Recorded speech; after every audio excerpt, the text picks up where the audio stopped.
За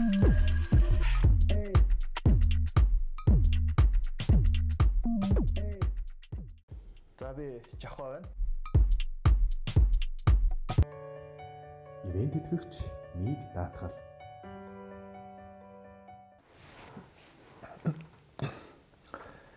За өдрийн мэнд. За энэ удаагийн зочноор Төмөрсөх гээд хүнийг урьж байна.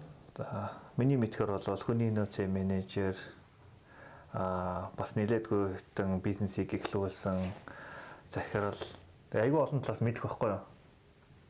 За тэгээд уул нь бол би захирал гэж зарлах гэхээр өөрөө айгүй даруухан цагнаад би Монгол улсын иргэн Төмөрсөх гэдэг байгаа. Тэгээ Монгол улсын иргэн Төмөрсөхтэй ярилцъя. За баярлалаа. Яг нь Монгол улсын иргэн байсан тэр хэл та. Тийм. Одоо ярих гэж байгаа бидний ярианы сэдв өөрөө. Юу гэдэг штэ. Миний мэрэгжлийн бус тийм яг нөгөө практикаар олсон мэрэгжил гэдэг юм уу? Тийм. Хоёр дахь мэрэгжил учраас яг нөгөө мэрэгжлийн хүмүүсийн сонссон болоос очоод утгатай байж байна. Тийм ээ. Тэгэхээр одоо ингээл тийм иргэн хүний үүднээс зүгээр яг бизнесийн байгууллагт ажиллаж байгаа хүний үүднээс л одоо юу гэдэг өөрийн сурсан мэдсэн зүйлийг бас тийм болов гэж хамтаа санал солилцох байдлаа л. За товчхон танилцуулах хэрэгтэй баг та. Ер нь яг үндсэн мэрэгжил ер нь юу вэ? Би чинь анх чамтай танилцахад бол хүний нөөцийн менежер гэж би ойлгосон байхгүй юу? Тэгсэн чинь явж байгаад шал өөр байсныг дараа нь мэдсэн. За яг би 2012 онд Шиотоо үзэнд төвчүүлдэг. Ирэх зүйч мэрэгчлэр төгссөн. Ер нь бол ирэх зүйч мэрэгчлээ. Миний мэрэгжил ер нь бол юу штэ. Хүний нөөц чинь, маркетингийн менежер чинь, захиргааны менежментийн менежер чинь яг л хууль идэх зүйл бүх салбарт байх шаардлагатай. Дагаж мэдэх шаардлагатай. Тийм учраас нэг гаждгүй болов гэж боддоо штэ. Тэ? Сэтгэлээр гол нь чухал байна. Ер нь бол тийм ирэх зүйч мэрэгчлээ тийм залуу байна. За ингээ одоо ингээд үндсэндээ бол за эрх зүйч юм байна. Эрх зүй хууль дүрм хаана байдаг юм чин тэр газар бүгдэнд нь ажиллах боломжтой байна. Зүгээр өөр чинь ажиллах тааламжтай байдаг гоё нь хамгийн гоё нь юу гэдэг юм одоо шин за маркетингийн одоо юу хийж ийснийг бол мэдэж гин. За баг зөвлөх консалтинг маркетинг хийж ийсэн. За тэгтээ тэрийг учиргүй ингээд нэг тийм одоо бүр төвлөрөөд ингээд нэг компани байгуулах гээгүй. Тэгтээ бол яг хүмүүст бол зөвлөх үйлчилгээ ингээд үзүүлээд байсан тийм. За HR менежер, захиргаа хүний хөгжлийн менежер, маркетингийн зүйлс хийж ийсэн. За бас улс төрийн тус нэг зөвлөхийн карьерийн асуудал байдаг тийм. Тэгээ улс төрийн юунд нэг зөвлөхийн карьерийн асуудал байдаг. Ингээд нэг дурдаад хэлэнгуутаг энэ ажлуудыг хийж исэн энэчнээс хамгийн надад таалагдсан. Тэгээд өөрийгөө тэр ажил дундаас олно гэж үйдэг юм уу? Олдог байх гэж бодож штэ. Тийм. Тэгвэл тэрнээсээ нэг хуваалцаач. Ер нь бол яг анх нөгөө хүмүүсийн ярьтаар математик дургуй юм байна. За. Нэг мэдхтэй. Тэгээд анх яг нөгөө хуулийн чиглэлээр төсөн мат дурдгуй болохоор сонгосон. Тийм. Хуулийн чиглэлээр суралцахаар болоод ингээд явж илаа. Тэгээд өөрөө нэлийн 10 жил төгсөөл нэлийн хөдөлгөөнтэй олонний төвлөрийн ажиллагаанд оролцох дуртай, хүнтэй ажиллах дуртай. Тийм байсан. Тэгээд хуулийн чиглэлээр суралцаад төгсөөд яг мэрэгчлэр ажиллах боломж байсан уу байсан. Тэгээд өөрөө жилдээ нөгөө улс төрийн тодорхой хэмжээний одоо карьерийг хөөсөн карьер гэх юм уу да юу гэх одоо нэг залуучдын байгууллагад нь ажиллаад тэгээд тэнцээс цаашаа одоо нөгөө бүх шатны сонгуулиуд нь оролцоод яваад хүмүүсийн хэлдгээр цүнхээр зүзлээ тий явж үтсэн. Миний хувьд яг хамгийн тааламжтай байдаг ажлын талбар бол хүмүүстэй харилцдаг талбар нь хамгийн гоё. Би аль талбарт ажиллах дуртай. Ялангуяа нөгөө хүний нөөц гэдэг зүйлтэй айгуу дуртай. Яг одоо ингээд манай Монголд ч мэдгүй дэлхийн бусад улс ямар юм мэдгүй. Гэхдээ манай Монголд яд өгөхлөөр хүний нөөц гэдэг нь нэг бичиг цаасны ажил зохицуулдаг тий. За тэгээ нэг хүн ажилд авдаг. Захиргааны ажил юм шиг. Тий айгуу нэг хүндрэлтэй байхгүй тий. Сүмжлэх юм зөндөө байгаа шүү дээ. Би яг ярина тий.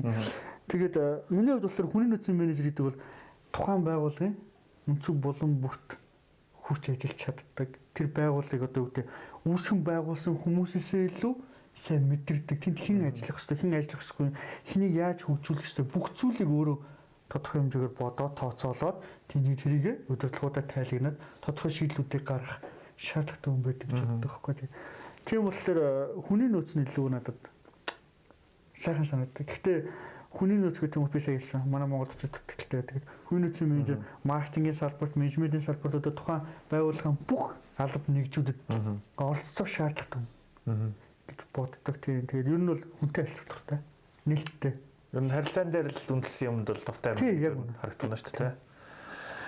Нэг хүний нөөцийн менежер гэдэг нэг марцнаас нэг тийм байгаад байдаг. Хүн чинь өөр ингээд айгу нуугдмал авьяастай. Тэгэл хэдэн килограмм одоо яг үргэхийн эсвэл юу чадaltaй ингээд тэр болгоныг бүгдийг нь гаргаж ирээд тэгэнгуутаа тэр одоо хүний нөөц бололцоог нь байгууллагатай хамгийн өргөнөөр яаж ашиглах боломжтой гэдгийг л гаргаж ирж байгаа хүн гэж ойлгох ёстой юу? Эсвэл нөө хүн нөөшилдэг хүн юм уу? Одоо нэг наач ястайгоо асуулт шүү. Тийм би одоо намайг ингээд хүмүүс амар докторгүй гэдэг. Айгу олон ажил солилцсон. Тэгээд өөрийн сонирхлоос солисныг ховор. Тийм тодорхой одоо шалтгаан ч гэдэг юм уу тийм байдлаар айгүйх солилцсон. Юу гэдэг нөө хүний нөөцөөр ажиллаж явах явцад хүний нөөцийн менежер дээр ажлын ярилцлаганд орж явах явцад одоо миний хэлдэг нэг зүйл байдаг. Өөрөө ажиллаж байхдаа чинь тэр зүйлийг ойлгох байхгүй болохыг хичээдэг байсан. Одоо даанч байгаа л гэдэг. Тэр юу гэхэлээ чиний сая яг одоо хэлдэг тэр хүн нөөцлөх чи бүртэх хүн юм уу гэдэг. Би гайхтахгүй. Би одоо ингээ ажлын ясанд одоо шилбэл манай Монгол бизнес нэтворк гэдэг сайт байна. Тэр бол яг тийм ажлын одоо нөгөө нэг анкет тий ажлын одоо горилгочийг ажил олгогчтой холбож байгаа хамгийн том гүр тийм сайт байна. Тэгээ бид тэр сайтыг айгүй олзуурхдаг байхгүй яг тийм C6 байна уу байна. Бүх мэдээлэл нь байна уу байна. Хэрвээ тэр хүн өөрөө хүссэн бол үнэхээр том CV-гээ ингээд бүгд бүх зүйлээ бэлэн болох боломж байна. За тэрийг ажил олгогчтой авдаг.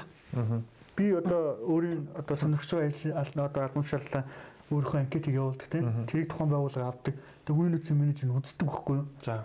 Би өөрөөсөө үздэг ус. Тэгээ хамгийн сонин тэр хүний ярьсан дураад ахиж C6 авдаг. Тэгээ би C6 авах амар дургу. Чи сандаг бол би чамайг яаж хоёул яг нэг байгууллагт нэг хамт ажиллаж байсан түүхэнд тийм. Тэгжээд би ч хэлдэг ус.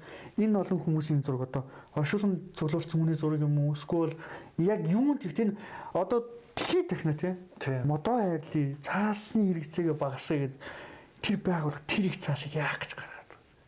Яг тэр анкет гэдэг зүйл яах гэдэг тэр бизнес нэтворк гэдэг бүх бүтэн сайт тэнд мэдээлэл сан үүсээд шүү дээ.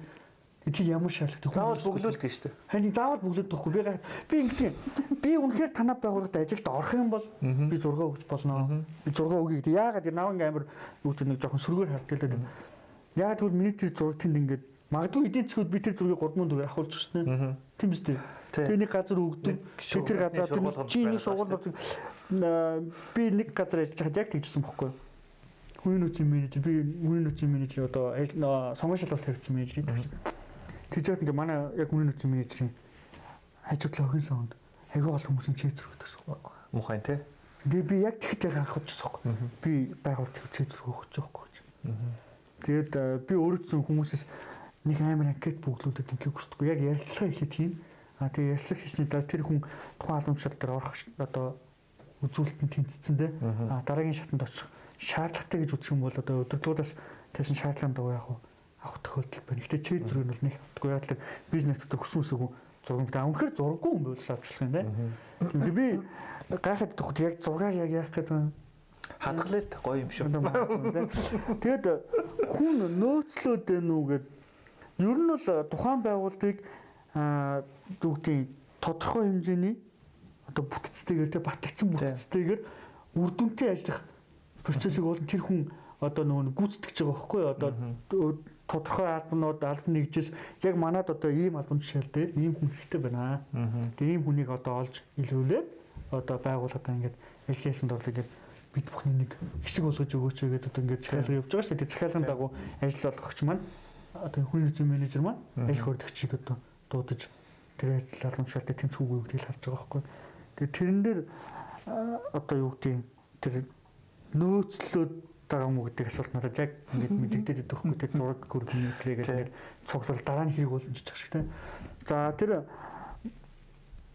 байгууллагын дотоод бүтэц үйл ажиллагаанд бол хүний нөөцийн менежер ингээд оролцоод явах шаардлагатай хүн байдаг юм. Миний бодлоор одоо удирдлагатай зөвлөдөг тийм ийм миний зүгээр жоохон асуудалтай жоохон гачиж байна.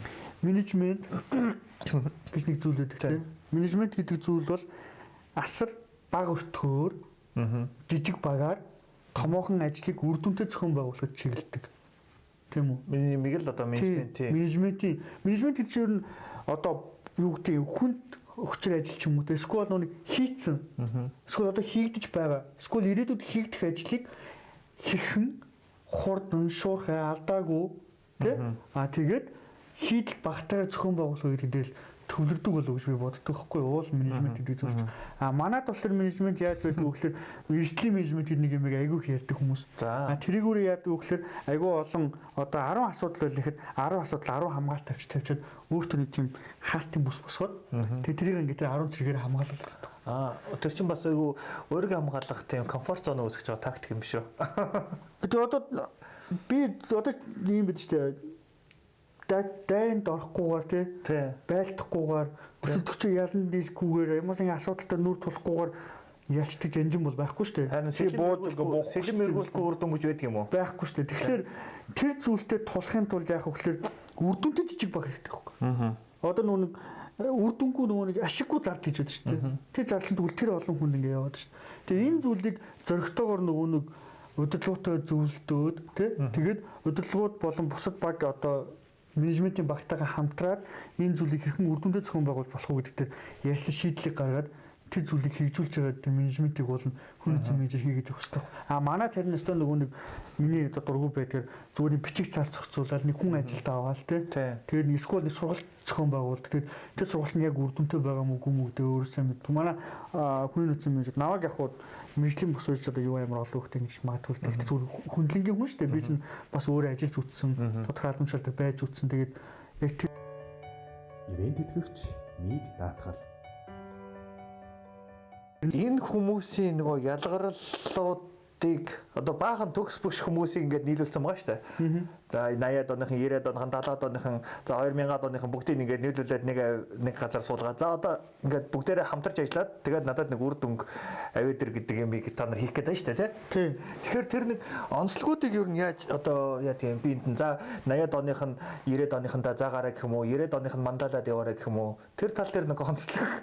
Одоо юу нь бол тулгамдж байгаа одоо тийм нэг юм юуны одоо хөдөлмөрийн хүчний насжилтын ялгааны асуудлыг юу нь яаж шийдэх боломжтой байдаг юм бол гэж зүгээр боддгийг. Зүгээр ажилласан туршлага. Над бол энэ айгу тийм сонирхолтой санагддаг байхгүй юу? Яг уу одоо ингээд ажиллаад яваад ажиллаж байгаа ч миний л бодол шүү дээ. Эхлээд нэг юм ярьчих. Одоо нөгөө нэг дэлхийн одоо менежментийн чиг хандлага гэж байгаа тийм одоо яг ажиллах хүчнээ хэрхэн яаж ажилуулах уу яг уу яаж үр дүн гаргах уу гэх ингээд одоо өмнө нөгөө нэг яадаг штэ нэлээ намайг дөнгөс суулаад эсвэл ингээд IQ гэл нэг юм ярьдаг штэ за IQ өндөртэй байх штэ ажлын бүтээл өндөртэй байх штэ өстө мондос онц сурцсан тэдэн сургууль төгссөн гэл яриа л те тэр хүн маш их хэмжээний цалин амлдаг авчирдаг гэдэг. Тэгсэн чи одоо яадаг ш нүг IQ гэл нэг юм ярьдаг штэ за IQ бол 10 IQ нь 90% хандлага. За. Хүний хандлага урч чадвар. Одоо тэр ажилд хэрхэн хандж байгаа сэтгэлгээ гэдэг зүйлийг яриад байгаа тийм. Тэгэнгუთ одоо нөгөө нэг юу гэдэг чинь темперамент гэж зүйлүүд тийм. Одоо нөгөө sanguinic, melancholic гэл ингээл тэр зүйлийг бас нэг хэсэг айгуу хэрдэг шүү. Яг ийм хүн их өстой тийм. Ийм хүн ийм байдаг гэдгсэн чинь тэр нь явандаа яасан гэхээр нэг хүнд хэд хэдэн төрлийн темперамент ялгах боломжтой. Одоо жишээлбэл надад бол юу гэдэг sanguinic холерик зэрэг илүү шинж байдаг ч юм уу те хаяа мэлээ хөл хүчдэг ч юм уу те мэлээ хүмүүс нөгөө буруу болоод шүү дээ. Тэгээд ингээд ийм байсан. Тэгсэн чинь нэг компани одоо энэ зүйлийг айгүй тийм гоёор тайлбарлаж шийдсэн байдгийн байлаа яг. Би яг томоо санахгүйгаас өөрөө яг өөрөө ойлголтыг ярьч те товчор Google гэж үүдэг те. Та нар санддаг бол Google одоо нэг юм олон өнгө гэдэг шүү дээ. 5 өнгө нөө. За өсөг болгоо нөөр мөр өнгөтэй янз бүр ер нь их тийм тэр ямар ч мэдгүй. Тэр болохоор нөгөө тухайн Google корпорац ингэсэн юм байлаа л дээ тэр нөгөө нэг өнгө нь өөрөө тухайн хүний зан одоо яг нөгөө темпераменттэй адилхан хүнийг ингээд тодорхойлцсон өнгөд гэхгүй юу. Одоо улаан өнгө нь галзахтай юу ч үгүй тийм тэг ингээд тодорхойлцсон өнгө. Тэгэд энэ одоо тэр 5 өнгө жишээлдээ 5 өнгө байлаа гэж бодлоо шүү дээ. Тэр 5 өнгийг нэг дор ингээд байлгаад нэг баг бүрдүүлээд өөрийг 5 өнгийг нийлүүлээд нэг баг бүрдүүлээд ингэх юм бол ажлын бүтээмж маш өндөр гарна гэж үзсэн. Одоо нөгөө залхуу хүн хүртэл багт байх хэрэгтэй гэдэг үг үү те та өөрөө маркетинг мэдэж шүү дээ. Тийм байд. Яг л нөгөө залхуу хүн тэрийг ойлгодгүй. Тухайн ажлыг хэрхэн яаж маш амархнаад маш хурдан зохион байгуулж болох вэ гэдэг шийддэг байхгүй. залахгүй шүү дээ тэр үчинд нөгөө бичиг цаашаа гээд ингээс наад чи ингэчл болоо шүү тэгээд ихэд оо наа чи шүү дээ гэдэг те. Яг тэрнтэй адилхан тэр 5 өнгийг ингэ нэгдмэл байх хэрэгтэй гэж үзсэн юм байна. Тэгээд ингээд тэр одоо үзүүлэлт нь өөрөө маш амжилтанд хүрээд Google Plus одоо юу гэдэг нөгөө тодорхой хэмжээний уналтанд явж байгаа үеэ тэр менежментийн бодлогоор ингээд давж гарч ирсэн гэж би зүгээр нэг тийм сургалтын дээр сонсч ирсэн. Тэгээд тэрийг би нэг туршиж үзсэн байгаа. Тэр нэг стартап компанид бас маркетингийн менежер ажиллаж байна. Тэнд яг дандаа л нөгөө тийм амар өндөр туршлагатай хүн байхгүй. Гэхдээ дөнгөж сургуулаа төгссөн гэл нэг хэдэн залуучуудыг маркетингийн алба тэр тухайн байгууллагыг одоо хоолтой байлгах албан нэг нэгтгэсэн бохгүй. Хэдэн залуучууд. Тэгээд тэр залуучуудыг би хэрхэн яаж нэгтгэсэн бэ гэхээр одоо юу гэдэг тодорхой хандлага сэтгэлгээнийх нь одоо цар хүрээгээ л нэгтгэсэн. Маш итвэхтэй тийм ямар ч нөхцөл байдал чи за энэ асуудлыг ямар ч ингэдэг нэг яаж байгаа учир нь болоод ирэхэд одоо юу гэдэг nostalgic нэг гутлага болыг цогтлох үүдээ. Тийм байна.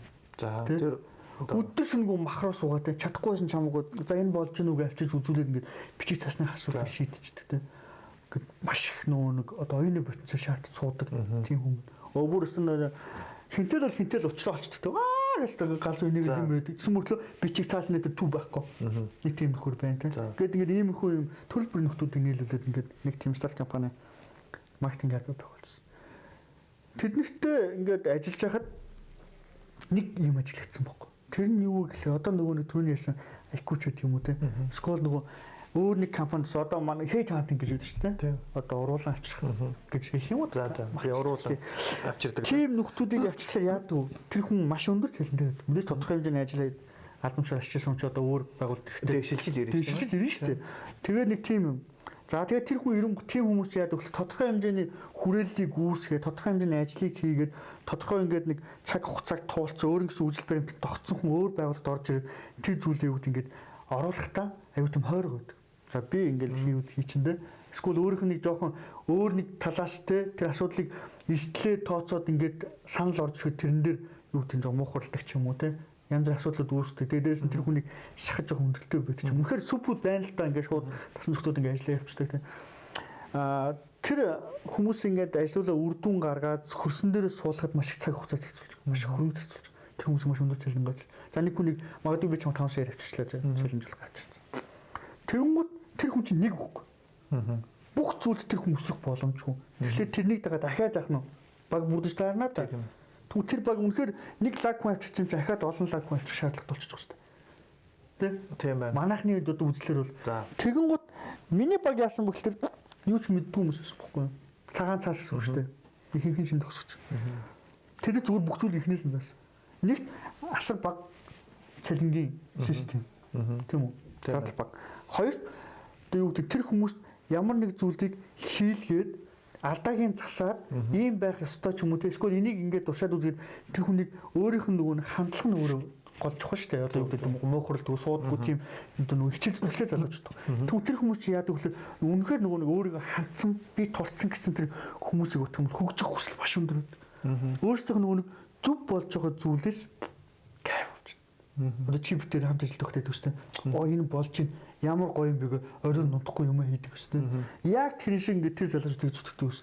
Тэгээд байгууллагадад олон жил болсон байгууллагуудаас илүү гарч ирсэн баг. Тэгэл тэр залуучууд бүр ингээд одоо тэр нөгөө амар лаг ярьдаг хүүхдээ яагаад тэр залуучдыг нэгтсэн вэ? Тэд нэг нэгнээс суралцж. Нэг лаг альбом бичдэг нэ. Ингээд нөгөө чинь хамт суугаа нөгөө багаар юм ээж шүү. Тэгээд нөгөө нэг юу гэдэг жоохон альбом бичдэг мөн хамт сууц нөгөө нэг ярьсан юм аа. Нөгөөдөн дээр хилээд нөгөөд нь буулгаж шүү. Тэгэхээр ингээд нөгөө багч ингээд яваад ирэхэд бүгд нөгөө жиг төгсөж эхэлж. Нэг нэгнээс юм сураад. Тэгээд цаашаа ингээд яваал чадваржаал. Түнгт зарим нэгэн замаасаа гарна шүү. Шамт. Тэнгүүд шууд нөгөөд нөхөж эхэл. Яг л нөгөөднийхэн чадварыг тодорхой хэмжээгээр бага авцсан. Тэгвэл за тэр ийм байсан. Одоо энэ чадвар ингээд явах юм бол хөгжиж болно. Тэгэд ингээд хөгжөө яваа. Тэгэд маш үр дүнтэй болсон. Тэгээд би бүр айгу баярлалтай хөх тэр залуучуудад би тэр ажлыг өгөөд ингээд яг гараад явж ирсэн те. Тэгээд ингээд гараад явчихад тэр залуучууд би тантай хамт ажилламаар юм эсвэл өөр байгууллагад ажиллаж үзмээр байна гэл айгу санал өгсөн. Хамгийн сонирхолтой нь натаас холбоотой байдаг тодорхой Монгол бас гайгүй бизнес хийж явж байгаа ах ихнэр байна те. Тэр хүмүүст ингээд уулзсан их залуу гэж. Тэр охиныг хайч. Одоо чи ингээд маш олон хүмүүс яг тэр хүмүүсийг надаас сурлаж эхэлсэн байхгүй. Би яагаад ингэж юм байгаа юм бас асууж тий сонирхоо. Тэнгүүт би одоо тэр хүмүүсийг амарлаг сургацсандаа ч юм уу тийм биш үү байхгүй. Тэр залуучууд маш зөв хүмүүсийг чи олцсон байна. Тэгээ болол хоёроор нь болол гурваар нь хамтдаа аваад хамт ажиллуулъя. Цалингийн өмнө авч ирснээс нь илүү өгөөч гэдэг юм уу.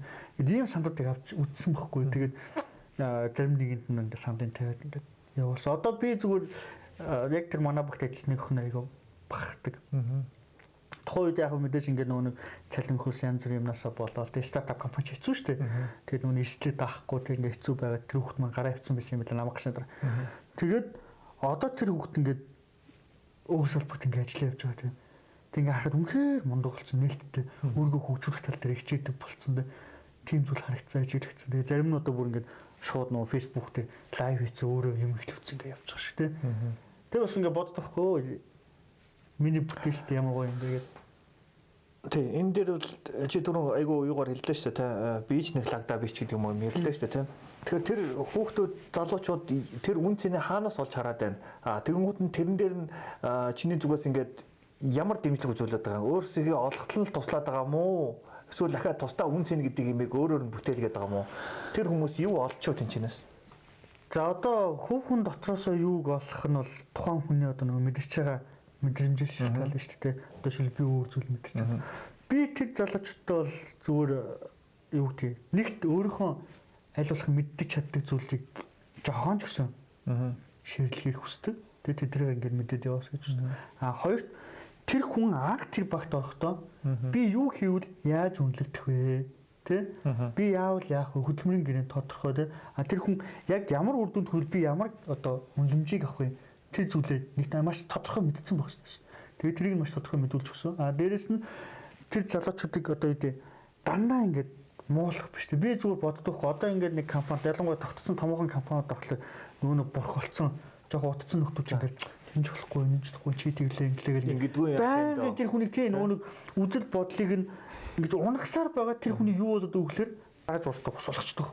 Яг нөгөөдхийн нөгөө байгууллагч бол шинэ цус амар хэцүү тий. Тэгээд байгууллага нь бол яагаад гэдэг тэгсэн чинь үндсэн уур амьсгал нь нөгөөдөлийг бүр ингээд таг болгоод байдаг тий. Тэгвэл бас хэцүү. Тий одоо жишээлбэл би ч гэсэн газраас ажилд орвол тий. Халаад үгсэн тийм дэврэн хүсэлтээр орж байгаа шүү дээ. Тэгэл ороос нэг юм санаашаа ингээд очиж наа чи ийм байдаггүй юм. Тэгдэггүй юм. Чи бол ч юу ч мэдэхгүй байна. Одоо энийг ихнээс нэгэд тэгээд ингээд аваад ингээд тэрийг хичнээн ялан дийлэн гэж үдсээр юм байгаа л сүүлд яад өглөө энэ өдөрлөх ч юм уу те энэ хахад ч юм уу энэ дарагт ч юм уу те ийм юм л таалагддаг. Тэгэл нөгөө нэг тэр хүн таалагддаг зүйлийг хийгээл тэгэл нөгөөд чинь таалагдсан шүү дээ. За даваа явах болж ийн гэл яваад тэгэл нөгөө сурсдгаар уусаал юм явдгаар яваад харамсалтай. Тэгэхээр би бол тэр залуучдыг бол арай өөрөөр дэмждэг байсан. Тэрний үлээр магадгүй нэг ч үйлчлүүлж олж чаддаггүй байсан хүн те нэг үйлчлүүлж би тэр хүнээр маш бахархдаг. Тэрийг шууд нээлт хэлдэг. Ямар мундаг юм бэ те. За одоо бүгдээрээ нэмэн шүү. Чи одоо энэ дээр ингээд яг наачаас яг гоё болж исэн те. Гэхдээ энэ дээр ингээд анхаарч хүн айгуу гоё болох юм байна ч юм уу те. Ингээд нэг жоохон жижигхэн тийм сэтлэл өгдөг. Би нэг тийм амар зүйл хийгээгүй. Тэр хүмүүс зүгээр нөгөө нэг энэ тийм нэг уяанууд байж хат энэ нэрээ урт юм биш чи энэчнээс нэг татчихаач гэдэг зүйлийг л шүү. Ер нь хатгсан юм жоохон хатгадаг. Тийм жоохон хатгаад хэрэгтэй эзэгт нь хатгаатай. Тэгэл ингээл хамт бай. Мэдээж нөгөө унаад гутраад ороод үе байна. Тэр үед нь тэгэл нөгөө чад дээр би ч бас нэг жоохон яриа шүү. Тэгэл гоё ярина. Мэдээтэй байна. Тийм юм ярина. Наануу цаана үгээд тэгээд болж өгвөл тулгамчаар асуудлыг шийдвэрлэх гэж оролдсон. Ингээд яваад ихлээр тэр хүмүүс нүг түшигтэй байж эхэлдэг. Намайг нэг газар ажиллаж байхад нэг дарга маань хэлж ирсэн. Байгууллагт ажиллаж байгаа ажилтныг цалин тогтоодгүй маа. За. Цалин тогтоодгүй. Тэрийг тэр хамт олонны уур амьсгал, тэр хамт олонд байгаа хайр тий. Тэгээд тэр байгууллагын дотоод зохион байгуулалт менежмент тэр зүйл тэр хүнийг авч үлддэг. Яаж ч хэцүү байсан тэр хүн хизээ нэгэн зэгт болондоо гэдэг тэр нөгөө итгэл үнэмшлээ тээж явж идэг. Тэрийг нь бүр хуглаал хайчихгүй бол тэр хүн тэр байгууллагыг тодорхой хэмжээнд өндөрлөлт хөрөнгө хүртэл зүтгэн. Гэж тэр хүн хэлж. Тэгэж үнэн чи одоо юугаар бэлтгэх ханаас тэ ажилтнаа. Тэгэл би ер нь тийм байна гэж үзсэн. Гэхдээ яг өөр асуулт юм бол тийм шүү дээ. Тэр орных нэг яг. Би бол микслэх шаардлагатай бол гэж боддог. Мэдээж туршлагатай мундаг хүмүүс байна. Өөр юунуудын чадварыг бүгдийг наваад тэгэл микслээл тэрнээс бол 90-ад оныхын мя гэж болохгүй юм байна шүү дээ. Тийм одоо ийм байхгүй да. Би зүгээр ажилтны тэр хуучны амар мундаг хүмүүс байна. Тэ? Үнэхээр бүр нөгөө нэг яг үнэхээр ингээд нөгөө нэг юу байдаг байхгүй. Десантын нэг дуу байдیں۔ Одоо рэпер тэ? Тэр хүний нэг дуун дээр нэг тим хэсэг орж идэх байхгүй. Дөнгөж төрсөн хүүхэд хүртэл надад өгчдөж байна. Тэр сэтгэлгээ цаг хугацаатайгаа ямар ч одоо юу гэдэг зөрүүгүйгээр тэнцэж явж байгаа гэж өөрийгөө үнэлж штэ. Яг тийч тэнцэж явдаг одоо юу гэдэг бидний үеийнхэн бидээс дээш үеийнхэн байна. Бүр эсрэгээр нөгөө нэг хуучин даал байж идэх хүмүүс байна. Тэгэхээр шинэ цус сэлгэх гэдэг зүйлийг оруулах гэж байгаа бол яг микстэй шаардлагатай. Тэгээд заавал шиг оруулаад тэр миксээсээ үр шимээ авах. Тэгэхгүй бол оруулсан бүртлээ нөгөөдөл ингээд тиар зөхөд юм бол өснийх нь тэр тийм тэгээд юу гэдэг энэ хөгшин энэ илүү туршлагатай энэний зүг гэдэг бол хэцүү байхгүй. Яг л залуучууд ямар нэг зүйлийг хийхдээ эрсдэл хүлээх чадвартай байдаг.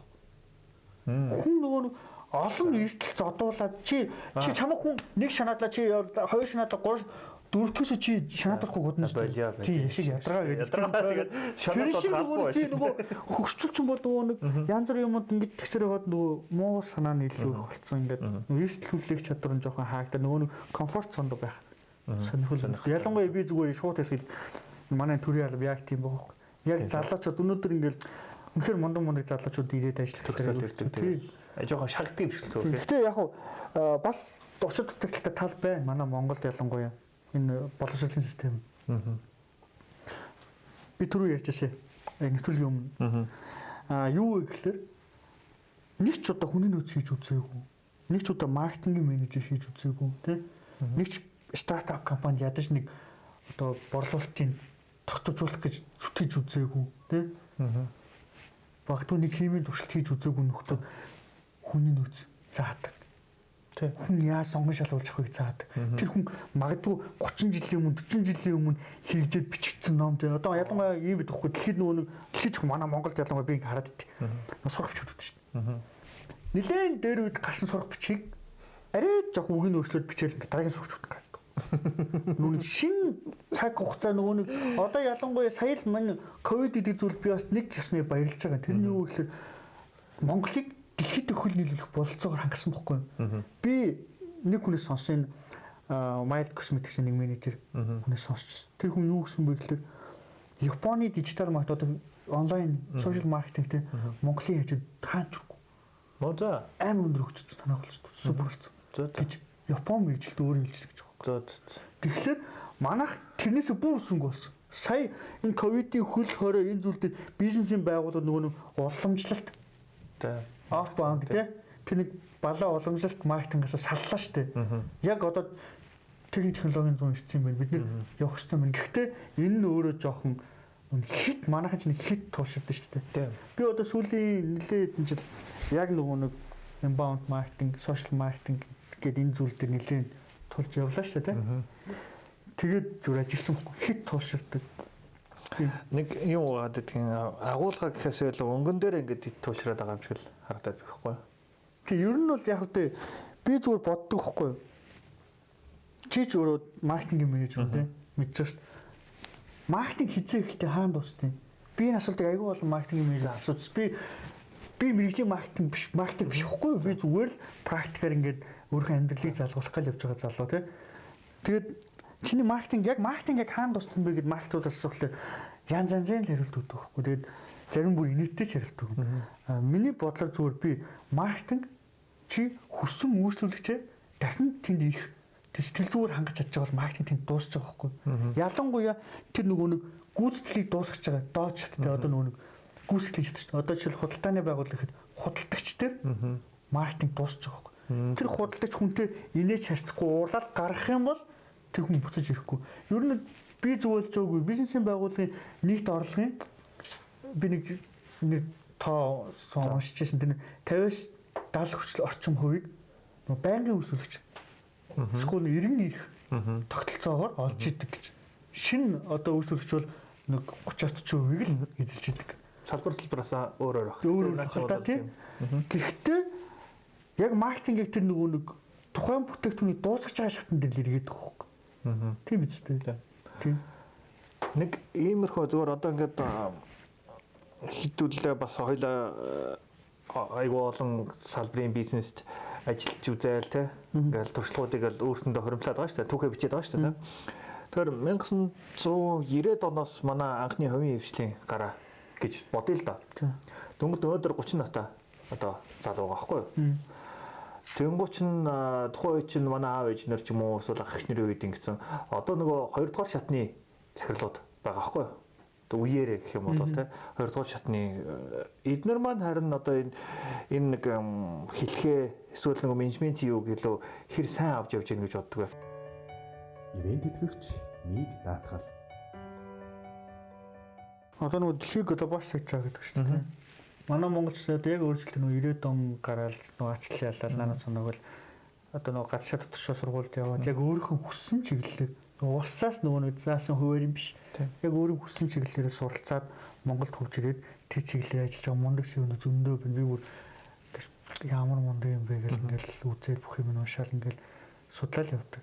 Тэгээд одоо бол манай Монголд бол үнэхээр бас нэг тэр нөгөө менежмент маркетингийн гоё уур амьсгалууд орж иж чинь гэж би боддог. Ялангуяа энэ Tesco корпорац байна, Таван богд байна тий.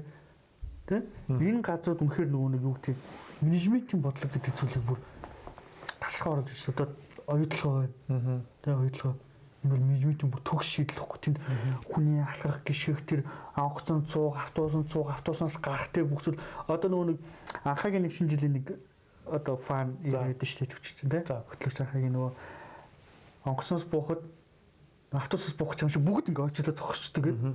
Тэр ингээ гармаар гараад ингээ бүгд тусгаар манайхан л тэнд ингээ ойчлол уралдаж гүүгээл наануу цаануу гэдэг. Яг тэр асуудал бол яг нүг менежмент хүүгийн шинж өгөхгүй. Одоо бол харьцангуй өөр болсон шүү дээ. Ялангуяа одоо жишээл манай хороолын эцэд өгөхгүй юу? Тий. Манай хороолын эцэд нэлээд хэдэн жилийн өмнө Emart гэдэг дэлгүүр нийлээ. За. Тэгээд Emart үргэлжлүүлэх амар дуртай. Маш их дуртай бүр. Харин нэг юунд тавина те. Яагаад гэхэлэр манай хороолын эцүүдийн Emart-аас шамтхан том хөдөлгөөний одоо Монголд л том хөдөлгөөн зөндөө биш дээ. Оргил мөргөл номин тэгээд янз бүр хөдөлгөөний төвд байна. Яг үнэхээр тэнд одоо юу гэдэг нэгт менежмент байхгүй. Хоёр тарьцааны соёл байхгүй. Гуравт нөгөө стратеги маркетинг гэж төгсгөл гэдэг зүйл байдаггүй. Тэ? Хүнтэй харьцаж чадахгүй.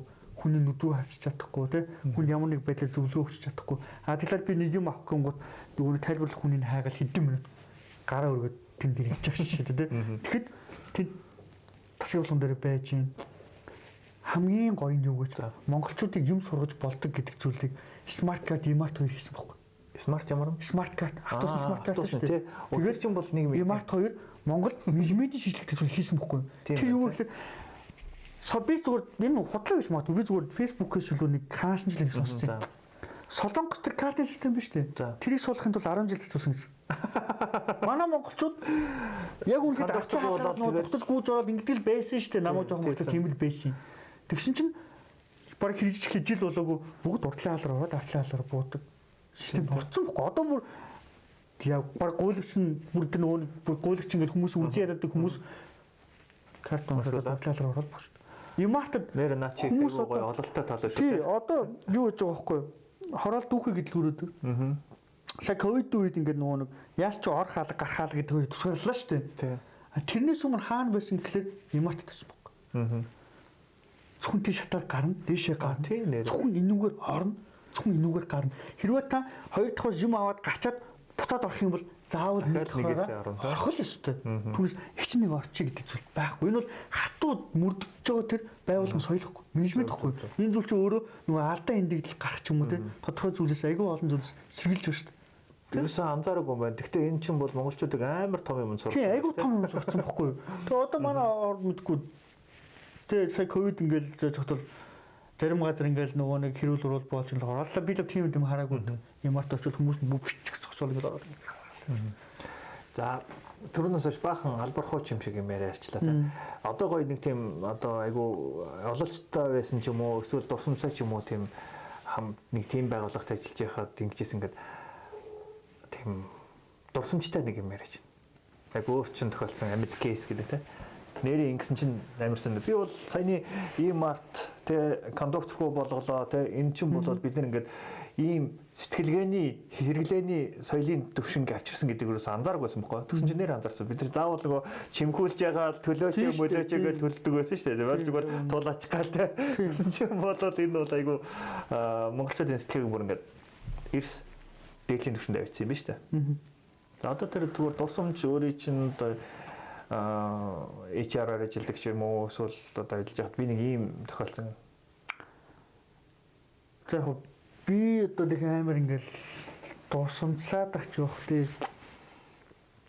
Би нэг дээд сургуулийн сургалтын албанд ажиллаж үзчихсэн. Тэг тодорхой үдтгэл шалгаш. Тэгээд тэнд би зүгээр тэгж бодсон байхгүй нөө оюутнуудтай дараа нь хэлж харцдаг шүү дээ. Би оюутан багтаа нөө сургалтын албаны өрөөлөө орох гэж айц хүүцдэг байсан. Пүү тэр хаалгаар зухуун гэдэг бол нэрээ те багшаас нэг дэвтэр авах үйлдэл ингээл завсраа нь хараад энэ нөр хий ямар багш вэ зарим хүч юм байна маа ялгал те. Би тэнд ороод яг өөрхөн хүсдэг байсан зүйлийг тэр сургалт хэрэгжүүлж бодсон байхгүй. Тэрний юу гэхээр хинч тэр сургалтын албаны өрөөнд ороод айдаг биш. Байгаасаа гэж хүссэн байна. Тэгээд тийм уур амьсгалыг үүсгэхэд бол би оюутнуудтай өөрөө хичээл орох гэсэн. Тэгээд хичээл ороод оюутнуудтай ингээд тодорхой хэмжээгээр нээлттэй болоод тэр хүмүүсийн сэтгэл санаа ер нь тэд нар яг юу хүсэж байна гэдэг зүйлийг багахан хэмжээгээр ингээд сонсоод ингээд зөөж хагаад нэг юм их хэрэгжүүлсэн. Тэрний үгээр хин дуртай надтай уулзч бол би дарга биш те. Намаа зүгээр ингээд тантай уулзах гэсэн юм аа. Тэгээ хоёул ингээд уулзах. Хамгийн гол мэдээж нөгөө хамаа намайг уулзах тахгүй шүү дээ. Хамгийн гол цагаа тохирно. Тэгээ нэг тодорхой хугацаатай 15-20 минут ч юм уу те. Тэгээ яг уулзалтын цагтаа тэр хүн ирэх хэрэгтэй. Гол нь. Тэгээд тэр хугацаанд хоёул аягүй гоё ярилцах хэрэгтэй гэдэг нэг тийм ажлыг хэрэгжүүлчихсэн. Тэгээ тэр маань яг үнийг хэлэхэд тэр хүүхдүүдэд би зүгээр бодох. Мэдээж таад юм болгоно нөгөө хоёр талаас таалагдсан. Гэтэ миний бодлоор бол маш олон хүмүүс таалагдсан болов уу гэж би боддог. Яг л одоо болтол майкрофон ба намайг хүндэлдэг надтай тий багшаа гэж хэлцдэг. Гараад сайн байна уу багшаа гэхэл би бүр хаяа нөгөө ерөн төнөөс аймаг санаа зовд нь шүү дээ. Би аймаг санаа зовд нөгөө багшны баяр маяраас нь багшаа баярын мензэн гэдэг юм бохны яана би ч одоо багш юм биш тий. Нэг сургалтын нэг ажиллаад үзсэн л яг мэдээж нөгөө удирдлагын шалтгаан байсан болохоор нэг тийм амар багш маглах юу байсангүй л тэгээд ингэ. Гэхдээ тэд зүгээр нэг л зүйл байсан. Хүн хэрвээ ямар нэг зүйлийг хийх гэж байгаа, ямар нэгэн зүйл зорьсон байгаа бол одоо нөгөө аагаас нь яа гэдэг шиг бүхэл хүмүүстэйгээ харьцаж чаддаг байх хэрэгтэй болов уу гэж би боддог. Одоо ингээд нөгөө нэг MCS группийн ерөөс тоо жаргал гэх хүн ингээд яриад бид тэр хүний талаар ингээд би уулзч үзсэн биш. Одоо сошиал ертөнцөөс ингээд тодорхой мэдээлэлүүдийг авах. Тэр хүнийг бас яг тэгж ядах айгүй мундаг. Ямар ч хүнтэй айгүй зүг болсон харьцаад ингээд ажиллаад төлөө ингээд зохицуулаад явдаг. Тэр хүмүүсийг хүн гэдэг үднэс нь харьцдаг. Би яг тийм байх ёстой юм байна. Ер нь би цаашдаа ажиллахдаа энэ одоо өөрчлөгч юм уу те. Эсвэл би захиралч юм уу те. Тим хийж биш юм байна. Нэг баг. Нэг баг байлаа гэдэг нөгөө нэг даврал хязгаартай гэдэг зүйл байдаг. Нөгөө найдаж байгаа юм чи ингээд дундаа ордог зүйлүүд чинь тийм зүйлийг юугаар тодорхой зохицуулт байх хэрэгтэй. Нөгөө дэг журам ёс те. Ёс зүй байх хэрэгтэй. Тодорхой хэмжээний мөрдөх баримтчуд байх хэрэгтэй.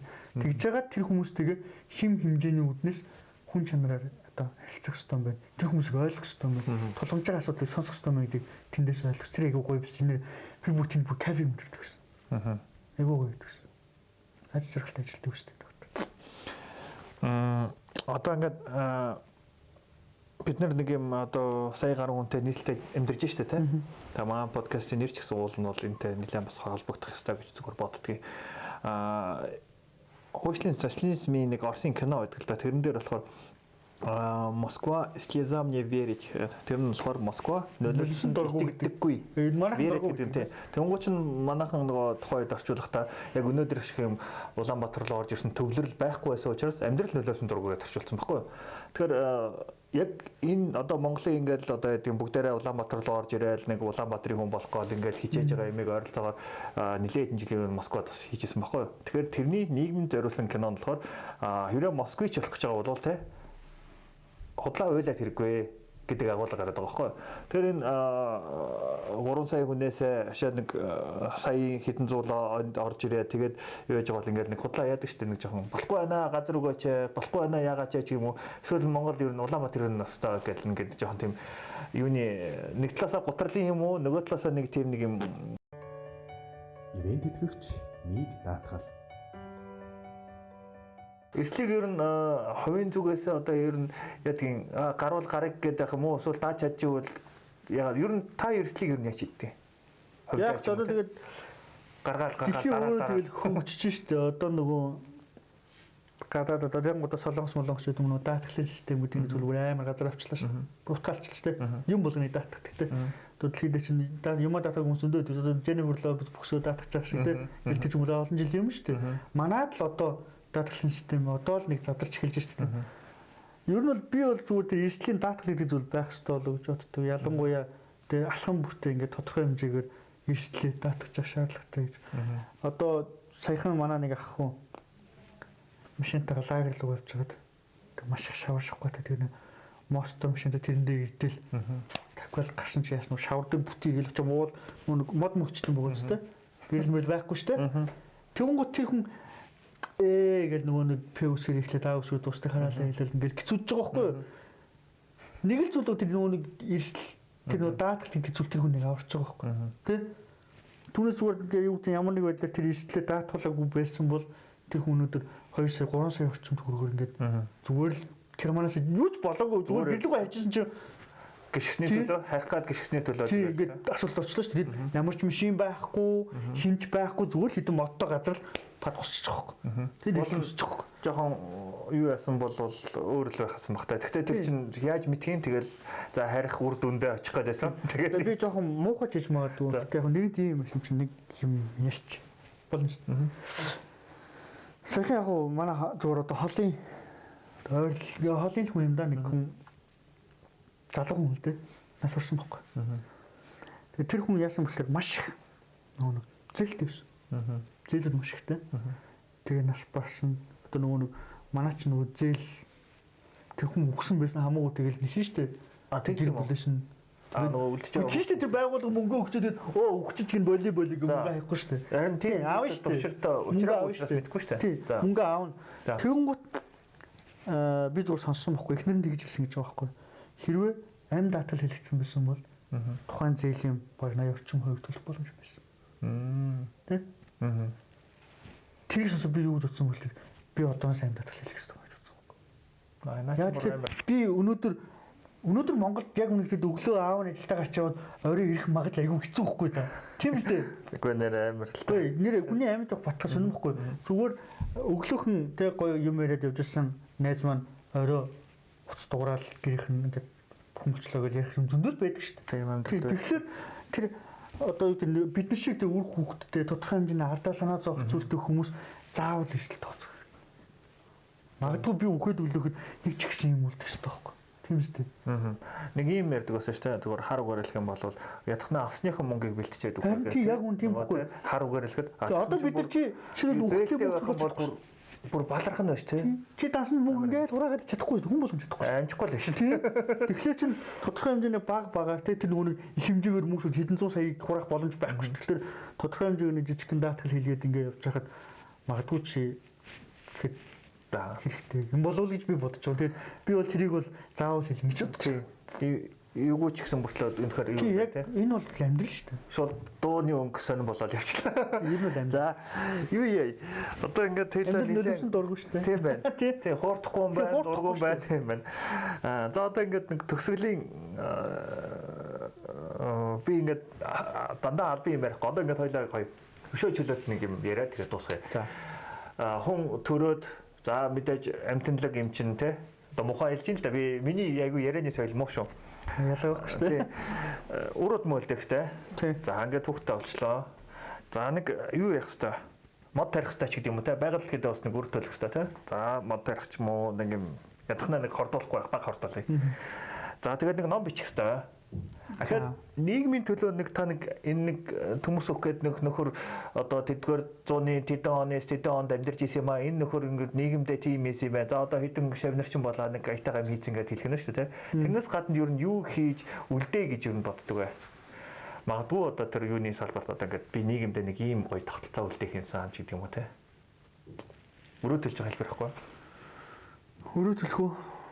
За яг би мэдээж яг нэг хүүхдтэй болол хүн яг наадлаач юм бодож эхэлт юм болов гэж бодсон шүү дээ. Тийм. Хүүхдтэй болол би хоёр хүүхдтэй.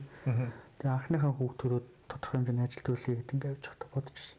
Би яг үнэхээр одоо манай хүүхд сургуульд ороод тийм нэгдүгээр ангид ороод ингээд сураа одоо 3 дугаар ангид явж байна.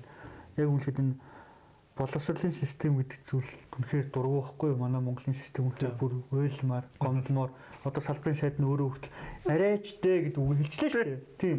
Тэгэхээр би зүгээр яг тэр боловсролын салбар дээр нэг сургалтын албанд ажиллаж байхдаа нэг л зүйлийг бодчих. Тэр бол дээд сургууль шүү дээ. За би нэг юмыг л хэлчихье заяа.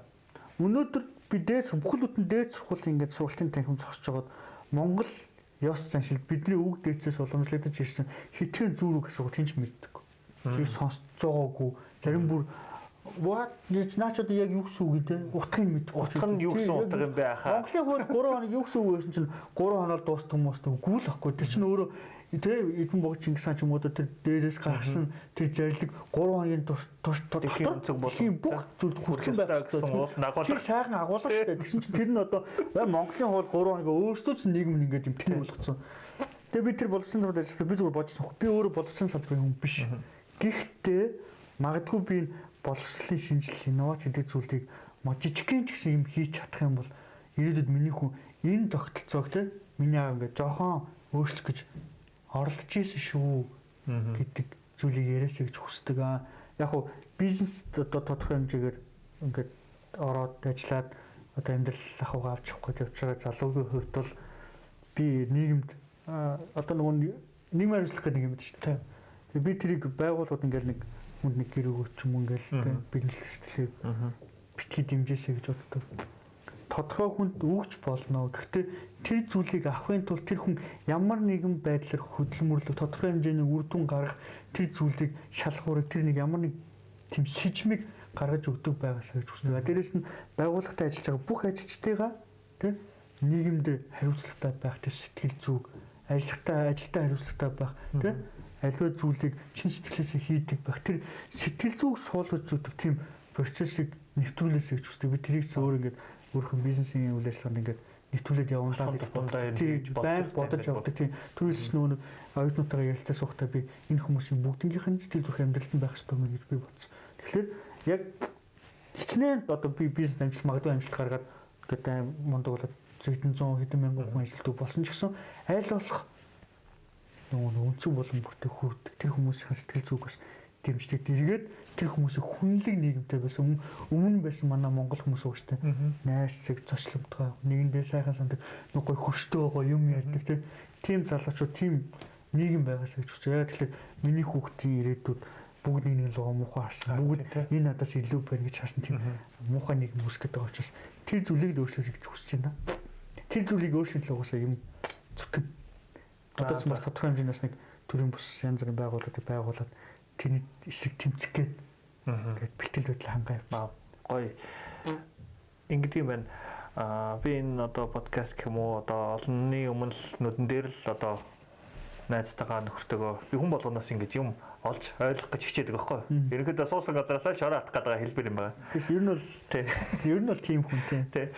Тэгээд нэг ойлголт би ингэж ойлгох гээд байна. Гэхдээ миний ойлголтыг өөр хүмүүс юу гэж ойлгодог гэдгийг л хүмүүстэй хуваалцаж байгаа хэлбэр. Тэгээ энэ одоо яриаг ихснээс хойш айгүй олон юм шууд ойлгож байгаа байхгүй. Нэгдүгээрт байгууллага нийгмийн хариуцлага гэж ярих юм байна. Хувийн нийгмийн хариуцлага гэдэг юм ойлголтыг суулгах хэрэгтэй юм байна. Яг үнэ. Тэгэхгүй бол ингээл за би ингээл за эхнэрийнхээ өмнө хариуцлага хүлээлээ. Одоо яг хин нэгний өмнө хариуцлага ш. Би өөрөө энэ нэг нийгэмдэр байж байгаа юм чи би нийгмээсээ байнга авч байгаа шүү дээ, тийм. Нийгэмдээ өгөх хэрэгтэй юм байна гэдэг асуудал. За дараагийн нэг ойлгосон өнөөдрийн нэг ойлгосон гоё юм нь болохоор бидний өөрсдөө нэг юм харилцаа хандлага гэдэг имийг л зөв төлөвшүүлэх юм бол ингээд айгүй гоё болчих гээд байна. Тэрнээс бол харилцаа хандлага байхгүй тохиолдолд энэ одоо хөгжил гэдэг асуудлыг ярьж болохгүй юм байна. Тэгэхээр нэг одоо нийгмийн дэвшил гэдэг асуудлыг ярьж болохгүй юм байна.